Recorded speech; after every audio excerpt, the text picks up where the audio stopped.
мисля да започна влогове. В моят канал можете да видите как ще отслабна, как ще се променя, да се надяваме всички. Сега обмислям да си направя закуска. 9:15 мисля, че. Да, 9:15. Станах преди малко. Сега ще взема една купа и ще си направя ето малко месо, понеже се не вижда. И белтъци. Това ще е за старт. 150 грама пилешко месо. Ще раздосам един морков за фибри. Един морков и малко лук. Слагам го в блендера след като вкуся месото и става като кайма. Става прекрасно за старт на деня. Високо протеинов старт на деня. Да. Така. Днес ми е нетренировачен ден, понеже предните дни тренирах. 5 дни тренирах от неделя. И сега трябва да почивам, защото ще ми се събере много. Аз все пак се възстановявам от операция на кръстната връзка и менискуса. На 25 ден съм в възстановяването. На който му е интересно, може да ви разкажа нещо повече, ако искате. Може да оставите коментар. Слагам на око, защото значи, това е 500 грама. Предполагам, че е точно. Като подправки аз си слагам малко зехтин. Така, с малко сол, черен пипер. Пътя на лойката, задължително. Така. След това измивам си ръката, че се едно, че съм ял хора. Така. Ето така изглежда. Да.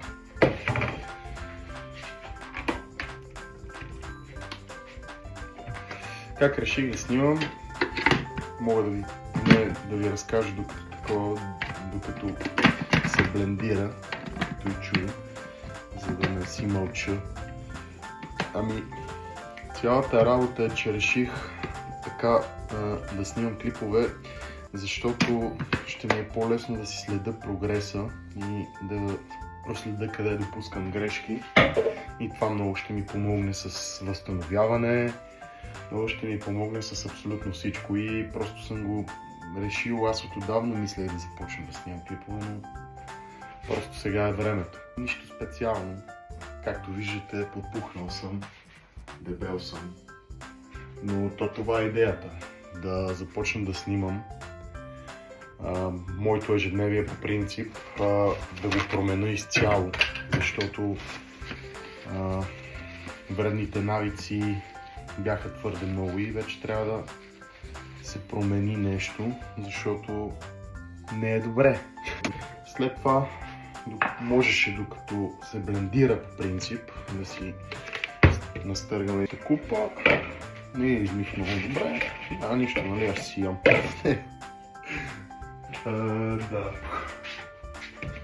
Да. Малко ми е голям моркова. Хубаво направя.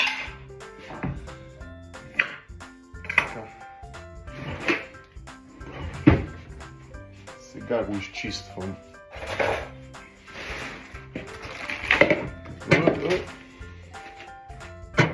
Събър хартията. Сега го обелвам.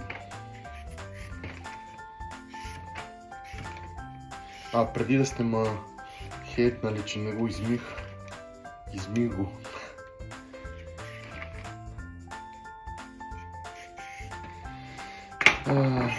Винаги трябва да си миете морковчето.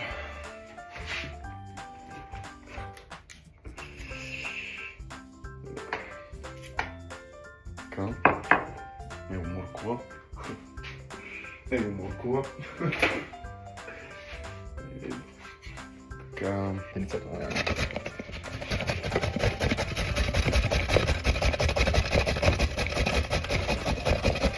Вие правите ли гримаци докато търпите? Защото явно аз правя.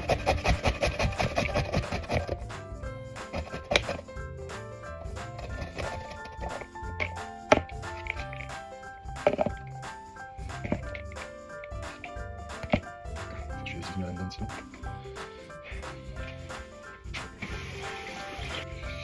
Ще ги преместя така.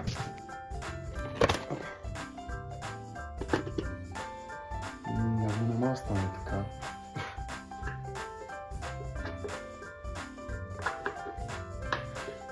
Преди да сте ме съдили, за първ път я правя тази рецепта с кифтенцата, обаче изглеждаше много яко в Инстаграм и как трябва да я пробваме. И общо взето това ще е моят канал. Готвене, говорене за фитнес и за като цяло за възстановяване, за джудо, за промяна на майндсета като цяло. Общо взето това съм намислил за сега. Може в последствие може и някой игра да каже. Още мога да ви говоря много за това, защо реших да започна. Може имаме ли HD и малко се отклонявам от тема в тема влизам. Но реално слушах вчера едно клипче в Инстаграм, разбира се, как не. Много голям проблем имам с тия телефони. Постоянно съм на него. Но това не е проблем като цяло. Зависи какъв контент гледаш. По принцип, ако гледаш добър контент, не е проблем, но ако гледаш лош, е зле. Нали, голи мацки и такива работи не е от най-добрия контент, защото малко ти променя представата, ти изместя представата за реалния живот, пък и с навлизането на този AI не знаеш кое е истинско и кое не е. Но както и да е, започна отдавна и той, но все нещо го е спирало и нали, е гледал ютубърите как нали, набират популярност, в същото време той също иска да набира популярност, обаче не прави нищо за да започне.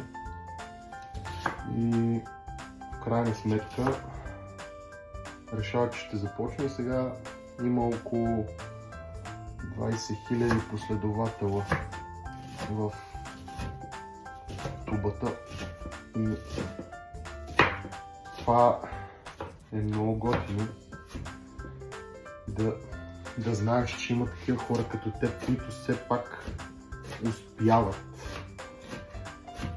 Значи, то не всички успяват, нали? В крайна сметка, ако всички успяват и всичките постигат това нещо, всички щяхме сигурно на места на ютубъри, защото с последователите идват и други облаги, които изобщо не трябва да ги мислиш, ако искаш да успееш.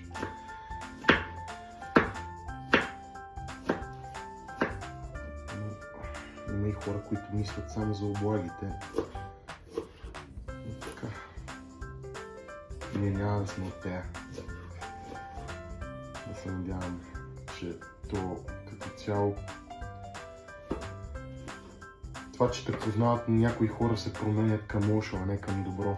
Някои хора, примерно като Шишков, предпочитат изобщо да не са разпознавани. Георги Шишков, той е много готино си промени начина на живот. Това е много хубаво. Пичът беше така почнал да пуши трева, доколкото знам, понеже му гледам някои влогове, преди му ги гледах. Да пуши трева, да взима много химия, което нали, не е лошо, защото все пак тялото му изкарва пари. Нали, не ме разбирайте погрешно, но ако моето тяло изкарваше пари, не, пак нямаше да взимам. Значи то си е до, честно казано, и до малко си е до човек. Но ако това ми е работата и един ден стана треньор, може и да се замисля. Но то всъщност, честно казано, има много натурални трениращи хора, които са треньори.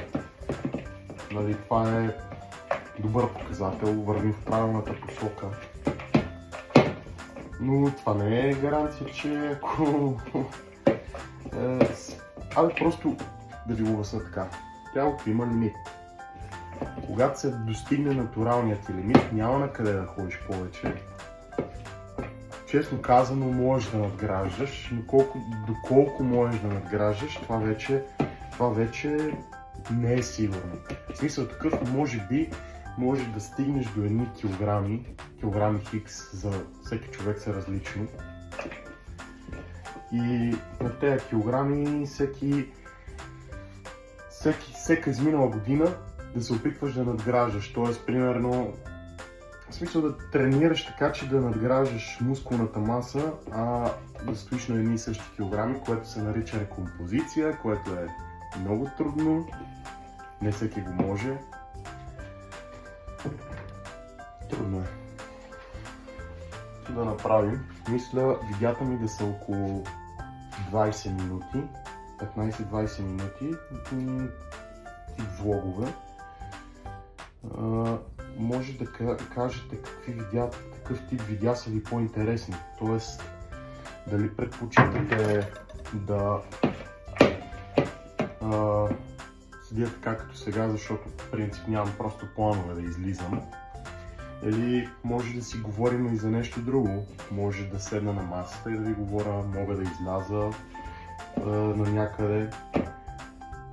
Да, влогове като цяло. Просто днес нямам планове да излизам. Днес ми е не тренировъчен ден. Иначе със сигурност ще има и от залата клипчета. Разбира се, ако ми не е кринч, защото може и да ми е кринч, да ви кача, да снимам и около мен да е залата пълна, защото някои хора не обичат да ги снимат, а пък в някои зали не дават и да се снимат. Взето, мога да ви снимам от рехабилитацията също така, да ви покажа какво правим, за да се възстановявам, защото, както ви казах, съм на 25 ден от операцията. И общо взето, ако нещо забравям, кажете, вие пък не можете да кажете.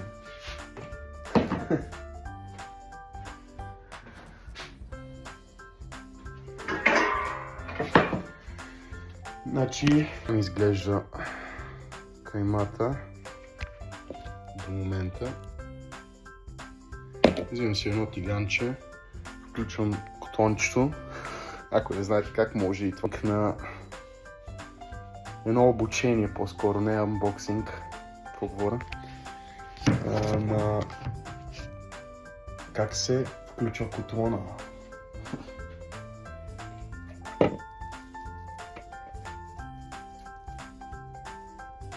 За 3 кюфтета, понеже настъргах много морков и лук.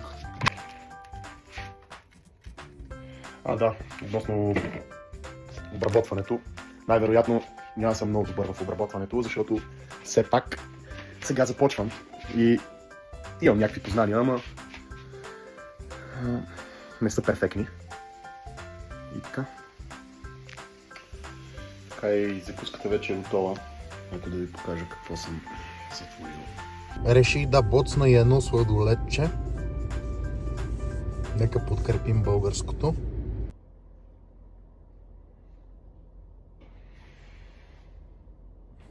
Тук целта е да се подпрете на стената и да вдигате пръсти към кръка, защото целта на упражнението е да натоварите предната подбедрица, а тя е главен стабилизатор при операция на кръстна връзка. Също така тя ви сподпомага стъпването изцяло на цяло ходило, а не само на пръсти. Качвам ви това упражнение да видите как го правя аз. Не съм сигурен дали се прави така. Днес ще се допитам до моят рехабилитатор и в следващото видео ще ви кажа със сигурност. Предполагам, че не го правя правилно. Затова няма да споделям точно какво правя с него.